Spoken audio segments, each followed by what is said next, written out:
నరేంద్ర మోడీ ప్రధానమంత్రి కాకముందు అనుకున్నటువంటి లక్ష్యాలు ఒక్కొక్కటి నెరవేర్చుకుంటూ వస్తున్నారు.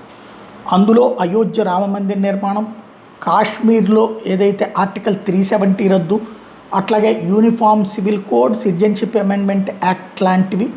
ఇవే కాకుండా ఈశాన్య రాష్ట్రాలతో పాటుగా చైనా సరిహద్దు ప్రాంతాలలో మౌలిక వసతుల కల్పన, కాశ్మీర్ లాంటి వాటికి ప్రత్యేక దారుల ఏర్పాటు, ఈశాన్య రాష్ట్రాలకి ప్రత్యేక దారుల ఏర్పాటు, టోటల్గా 7 నార్థన్ స్టేట్స్ని ఇప్పుడు భారతదేశంలోని ఇతర ప్రాంతాలతో కలిపే రైల్వే రూటుని ప్రిపేర్ చేస్తున్నారు. 2030 నాటికి ఇది పూర్తి కాబోతోంది.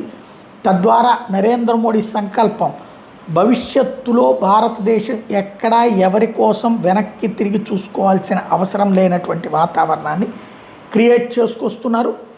ఆయన భవిష్యత్తులో POJK పాక్ ఆక్యుపైడ్ జమ్మూ కాశ్మీర్ స్వాధీనం కూడా ఆయన వన్ ఆఫ్ ద లక్ష్యం అన్నటువంటిదే ఇక్కడ కీ పాయింట్.